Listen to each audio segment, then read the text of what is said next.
Hello and welcome to another episode of Rebel Joan Podcast, where we talk about motivation, experiences, and we explore the world around us. We are the Thomas Brothers, and I'm Jared.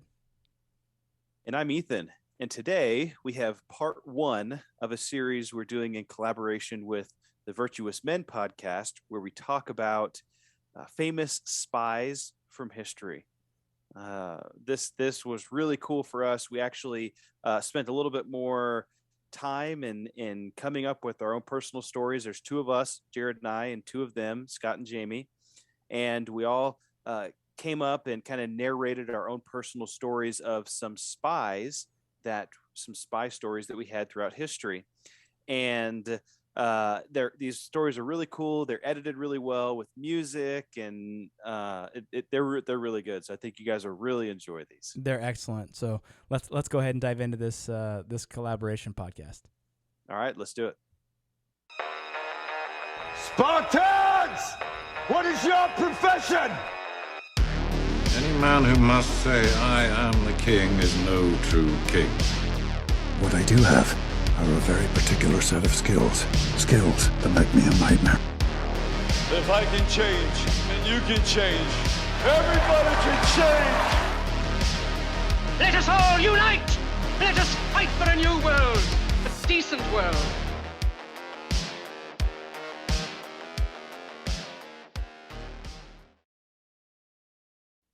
Hey everybody, this is Scott from Virtuous Men, and I am with members of our Brothers Creed, and of course my other virtuous man over here. Hello. And what's your name again for those that have forgotten already? I'm Jamie. All right, and we have Ethan and Jared from our Brothers Creed, and we are doing another collaboration. Hey, how's it going? Thanks so much for doing this collab with us. Well. Oh yeah, it's always fun working with you guys. Totally. Yeah, we're excited about it. Today we're bringing all of our minds together in some of the coolest spy stories that we can think of. Oh yeah.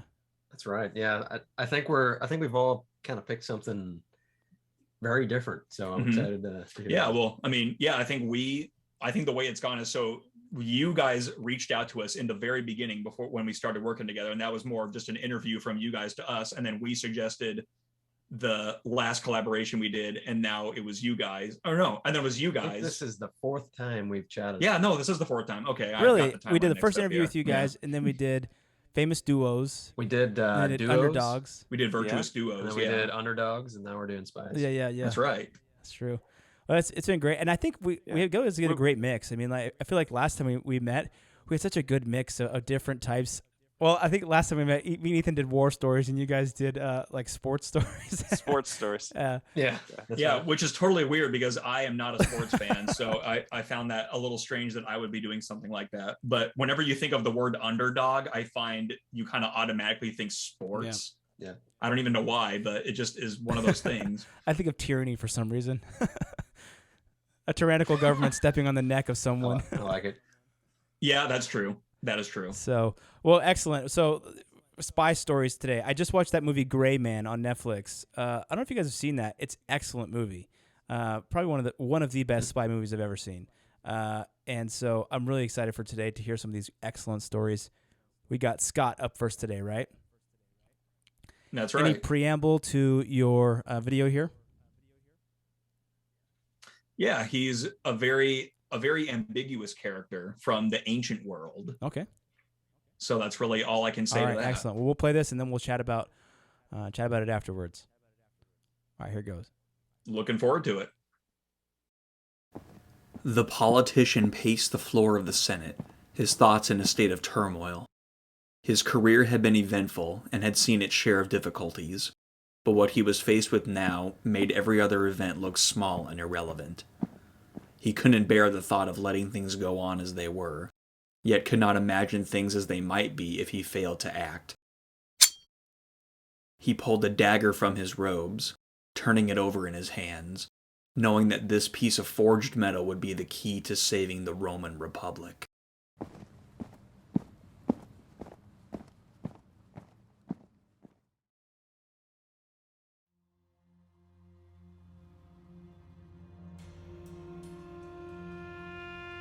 Marcus Junius Brutus, known most commonly today as Brutus, was born into a noble family in 85 BC. His ancestors were among those who staunchly defended the Roman Republic, even going so far as to make the people swear an oath to never allow a king to rule over Rome. His father had been killed by the renowned general and statesman Pompey the Great, a figure who would later play a significant role in Brutus's political development. Brutus was raised by his uncle Cato the Younger. When Cato was appointed to the Senate, Brutus served as his assistant and eventually served as a moneyer, or one who oversees the minting of coins. Julius Caesar had risen to extraordinary power by this time, and even had Brutus's mother as one of his many mistresses. He reportedly took a liking to Brutus, and had what some would call a fatherly relationship with the young man. Yet Brutus himself would soon be caught between allegiances.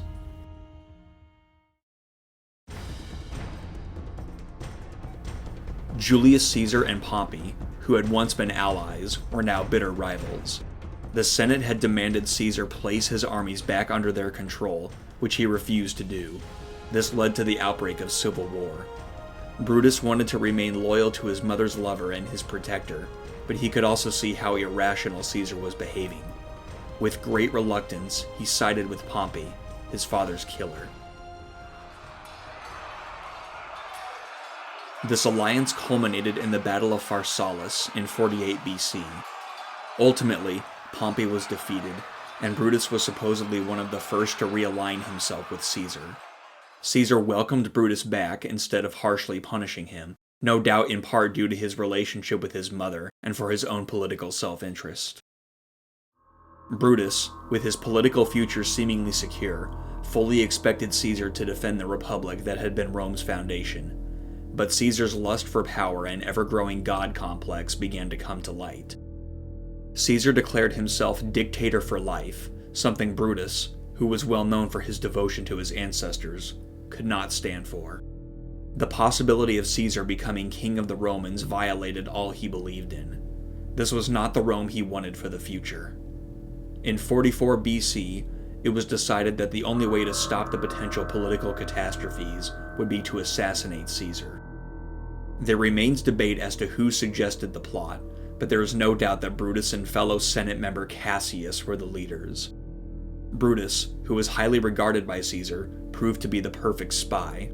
Ever the shrewd politician, Brutus played the game, acting the part of friend and loyal servant while secretly turning the wheel of betrayal against his target. While playing the dual roles of politician and conspirator, he and Cassius managed to recruit dozens more anti-Caesar senators into the plot. He could not ask them outright if they wanted to kill Caesar, but he gradually played upon their growing dislike of Caesar and his tyrannical ways to convince them that assassination was the only way forward. With his group of conspirators formed and his espionage slowly unfolding, they decided to murder the dictator on March 15th, a day that history would forever remember as the Ides of March.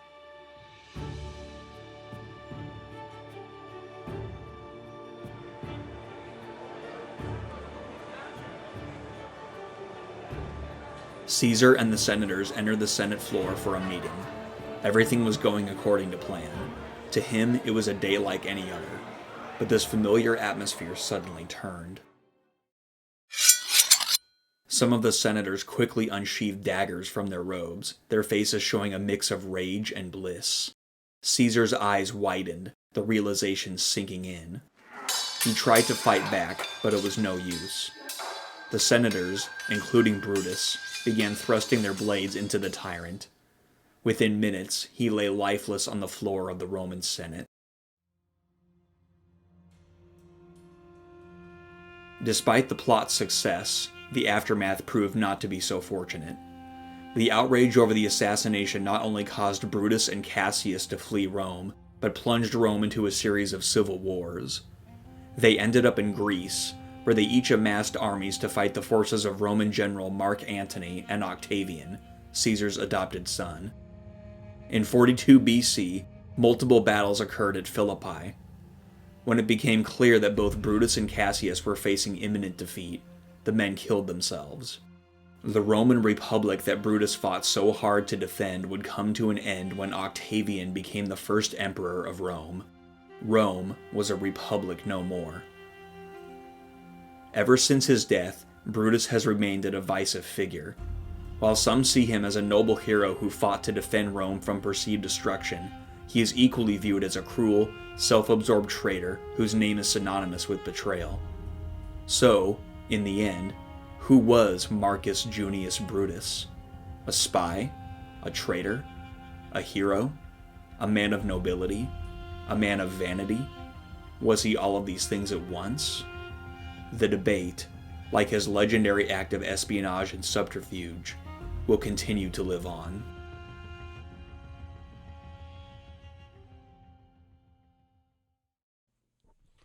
Awesome. I love that you finished it with the word subterfuge.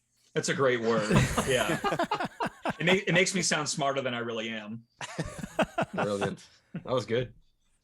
Yes. Well done. Thank you. Very interesting. It's so interesting how, these people sometimes in history, when you review things, sometimes the intended consequence of what they thought would happen really doesn't end up happening. And they end up, dying alone or losing altogether, and sometimes it makes you wonder who are the heroes and who are the villains. I mean, sometimes we learn in school, like, well, these are the good people, these are the bad people, but really, which side was the good or bad? It's up for debate, Yeah. Well, and that's what was so interesting about doing Brutus is that he wasn't a career spy. Like, espionage wasn't his job, quote unquote. And when we think of spies, we don't think of antiquity, but spies go back to the ancient world too. It's no different than it is now. So I liked the fact that it was kind of out of left field, and the fact that there's some ambiguity to who he was. Like there are people who think he was a great man and people who think he's nothing more than a traitor. Yeah, it's interesting. I like the ambiguity of who he was. Like, he wasn't a career spy. He wasn't really any of these things, but, he's many things to many people. I remember in school, I remember talking about that in school, and it was just like, oh, Brutus was a traitor, and he, was a traitor to his country and everything else. But really, I mean, listening to the story, he was almost kind of a hero to a certain extent, because he didn't want tyranny, and he didn't want just one person to have all the power. I mean, and so he was doing everything he could to defend that in the future of that in his country. Interesting. Yeah, totally. I mean, and there's so many other details that I could have put in there, but for the sake of time, obviously you can't put all that in there, but there is a lot more to the story than what I did. Like, I feel like I just scratched the surface, but there was a lot more political intrigue and stuff related to the relationship between him and Caesar, and things that Caesar did that led to the wars in Rome. And so, I mean, there's just so much more to it than that it really does make you wonder, was he a hero? Well, he kind of was. Was he a traitor? Absolutely. But, he was all of these things, and that's just fascinating. I feel like so many figures in history are like that, where they're very contradictory. Like, they have these really good, admirable qualities, but they also do pretty horrible things, Yeah. It's They're like humans. Yeah, right. It's like Jaime Lannister on Game of Thrones. You guys watch Game of Thrones? Seen it a few times, and not the whole thing. Well, I kind of fall into the life is too short to get started on that category, but it's a pretty good series, except for the last 2 episodes. Well, yeah, last 2 episodes. Other than that, it's pretty good. But anyway, yeah, right. Since you guys haven't seen it, the point is moot. But yeah, excellent, excellent story there. I loved that. That is from antiquity. Mine's a little bit more modern than that. Well, not too modern. I believe I'm next, right? I believe so. Yep. All right. So mine is about it's a story from the South. So I'll go ahead and play this here.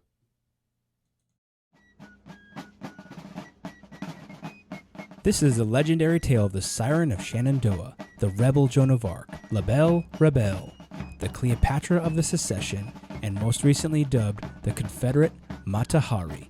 This is the story of Belle Boyd, a notorious female spy from the American Civil War. Belle Boyd was a tenacious and headstrong woman born in West Virginia, 1844.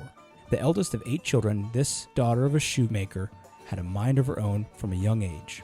At age 11, it was said that Belle protested her exclusion from an adult dinner party by riding her horse into the dining room and asking, "Well, my horse is old enough, isn't he?"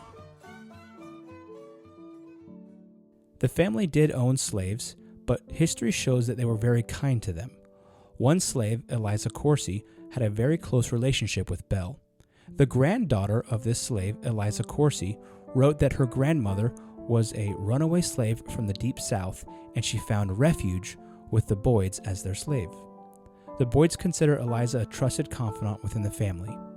Every night by candlelight, Belle defied the law and taught Elsa to read and write.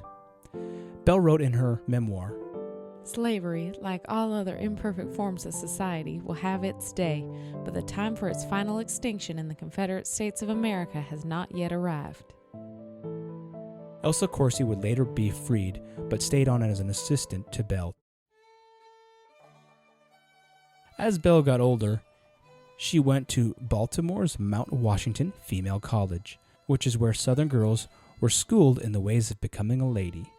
After her formal societal debut in Washington, she returned to Shenandoah Valley in 1861, shortly after the fall of Fort Sumter in South Carolina, which marked the start of the American Civil War.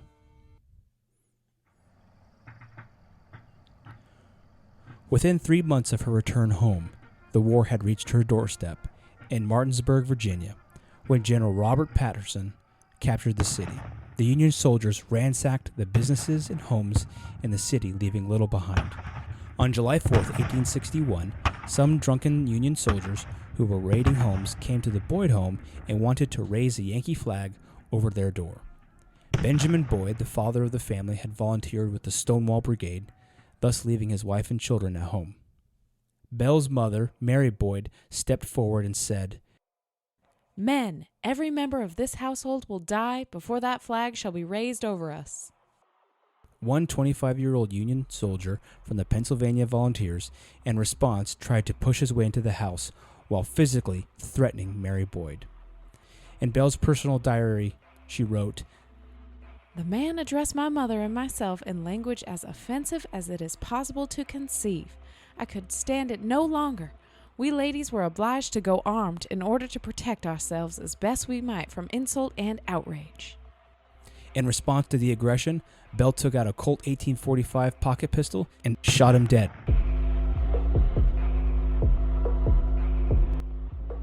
This encounter and others would sow seeds of vengeance in her that began to consume her, thus setting her on the path of being a rebel spy at age 17. Belle Boyd had a unique appearance, to say the least. The New York Tribune at the time described her attire as, she wore a gray wolf frock coat and a kepi hat, a gold palmetto tree pin beneath her beautiful chin, a rebel soldier's belt around her waist, and a velvet band across her forehead with the 7 stars of the Confederacy, shedding their pale light therefrom. The only additional ornament she required to render herself perfectly beautiful was a Yankee halter encircling her neck. Her flirtatious attitude was her strongest influence. Contemporaries noted that without being beautiful, she is very attractive, quite tall, a superb figure, and dressed with much taste. A reporter of the time, speaking on Belle's physical presentation, said that, quote, her longish nose and protruding teeth made her a bit horse-faced, close quote. She was at ease in her own body and willing to use it as a subversive tool.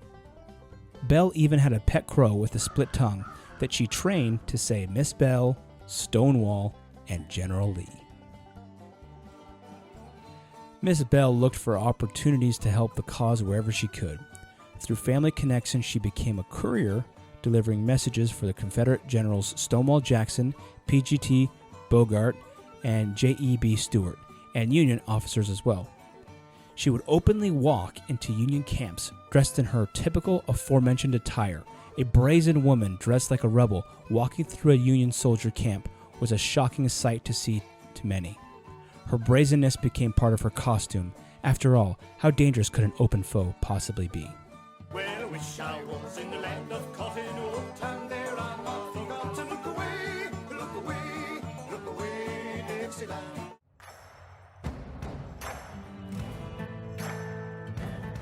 She would gather information by eavesdropping in on conversations and war councils. She would steal weapons from the Union camps by weaving sabers in through the wires of her hoop skirt.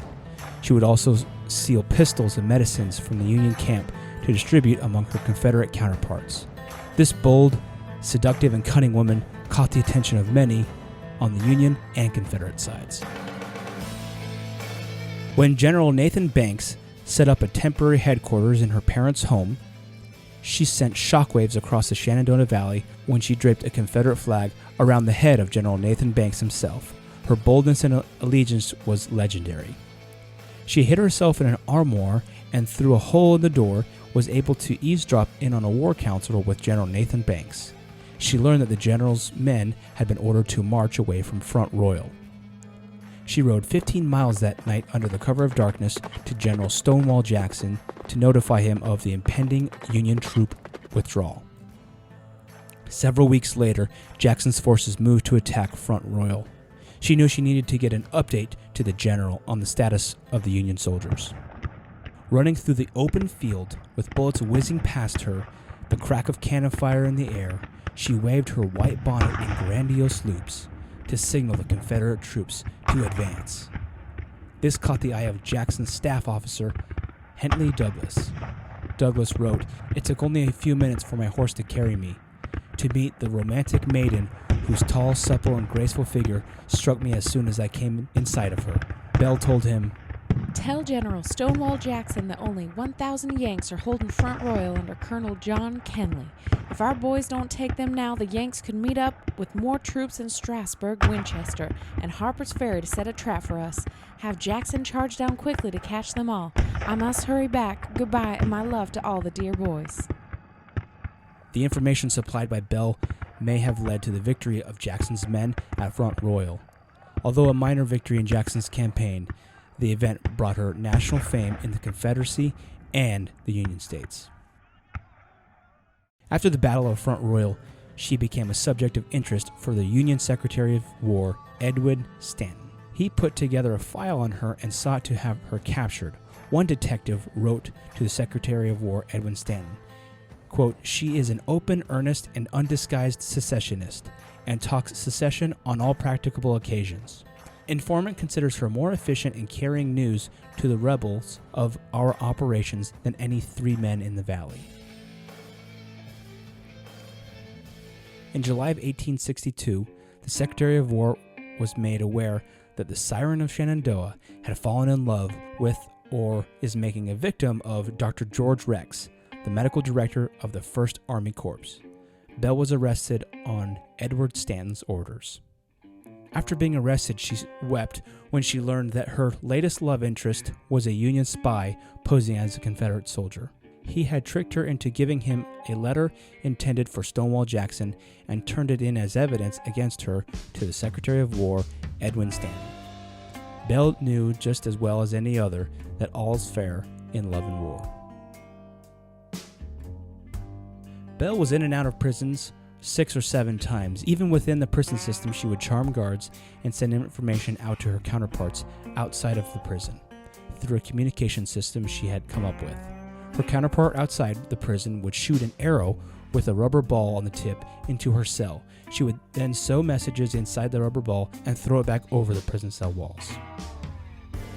Belle was released from prison and tried to flee to England. She was caught by Union forces, but she fell in love with a Union naval officer on the boat that captured her. The Union naval officer let her and other Confederate officers free after being captured. This allowed her to flee to England. To escape his court-martial for the act, he also fled to England and married Belle Boyd in August of 1864.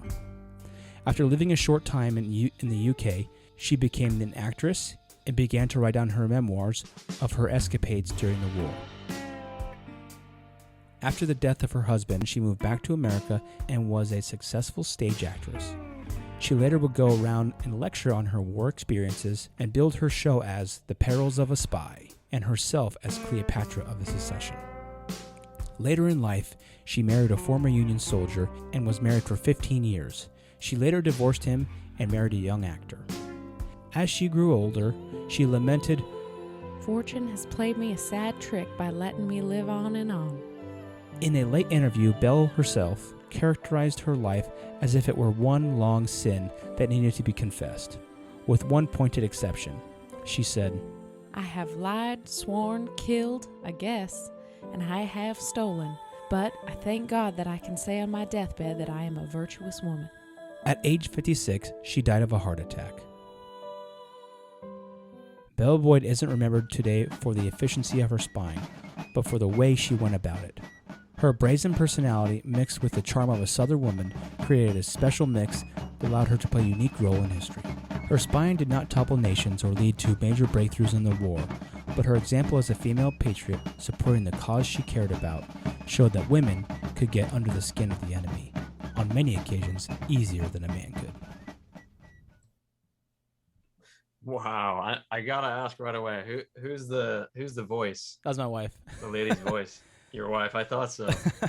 Yes, she had to put a good southern accent. Yes, she'll appreciate that. She definitely was nervous about her southern accent. I said, no one's gonna know. Just do it. Yeah, it was good. That was excellent. Yeah, well, just based on the music selection alone, that was one of your best audio achievements for sure. Thank you. Appreciate it. It was good.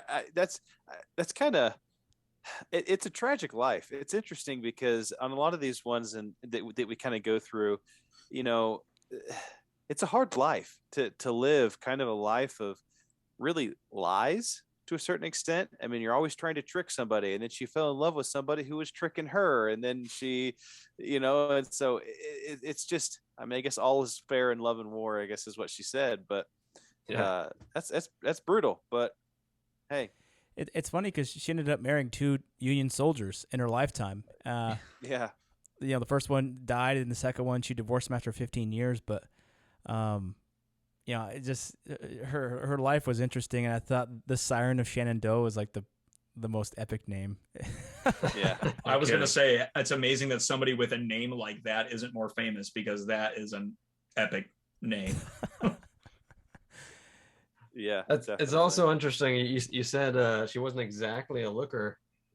By your what did they say she was? She had one of the reporters said she was a bit horse faced, but that was a Union reporter. A longish nose and teeth that stuck out or something like that. But that was a Union reporter. She was able to fool so many men, even though. Oh yeah, she would just like walk into camp and just start up conversations. Well, it's interesting too, because it really eliminates too, like, what the advantages of being a woman in a time like that, about, she may not have been the most attractive human being on the planet, but she's still a woman among a bunch of men, so that completely changes the game as far as you look at it.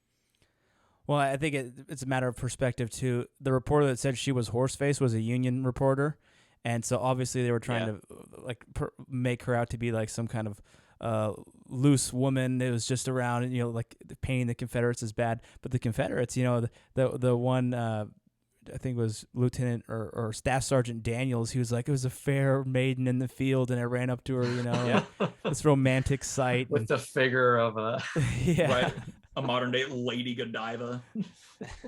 Yeah, so. Well, it's interesting too. I think her observation later in life was interesting about how it was a misfortune that she lived a long time.